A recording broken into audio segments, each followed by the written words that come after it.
Guys, welcome to my channel. मैं हूँ कोमल। तो आज मैं ये वीडियो बना रही हूँ ये बताने के लिए हम हमारा 2025 नीट के लिए हमारे बायोलॉजी को कैसे बूस्ट करें। Point number 1, stick to NCERT. NCERT base ही सारे क्वेश्चंस आएंगे। 2020 से लेके अब तक एनटीए ने कोई भी एनसीईआरटी के बाहर क्वेश्चन नहीं डाला है।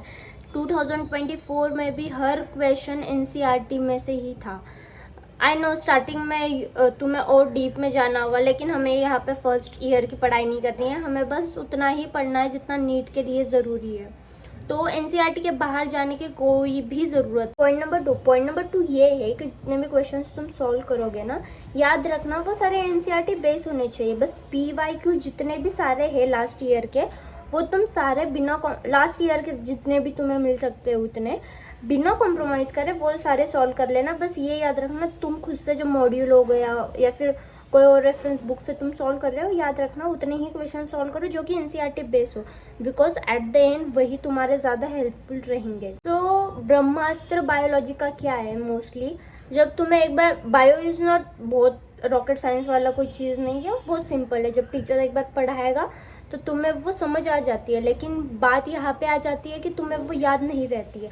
तो याद रहने के लिए बेसिक सबको पता होता है ये मोस्टली तो, बट वो चीज़ है कि revision, time to time revision करना नेसेसरी होता है। जब तुम एक बार क्लास में पढ़ लेते हो, वहाँ से आने के बाद एक बार घर पे पढ़ो, एक बार घर पे पढ़ने के बाद फिर वही एक हफ्ते के बाद एटलीस्ट रिवाइज करो। स्टार्टिंग में तो इतना नहीं है, सिलेबस कवर रहेगा तो तुम 2 दिन में 3 दिन में कर सकते हो, लेकिन जब एक टाइम के बाद एक बल्क ऑफ सिलेबस हो जाता है तो एक हफ्ते में जितने टॉपिक्स है उतना रिवाइज कर लिया करो।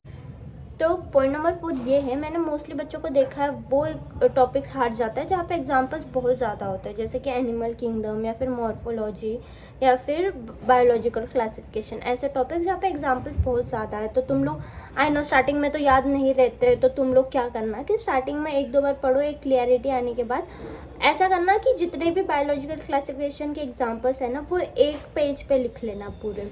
वहाँ पे तो मोस्टली मतलब सबसे ज़्यादा एग्जांपल्स फंगाई में, बाकी सब में कम है। तो जो इम्पोर्टेंट है वो एक पेज पे लिख लो, और मोस्टली तुम लोग ये वहाँ पे स्टिक करना जहाँ पे तुम ज़्यादा टाइम तक रहते हो।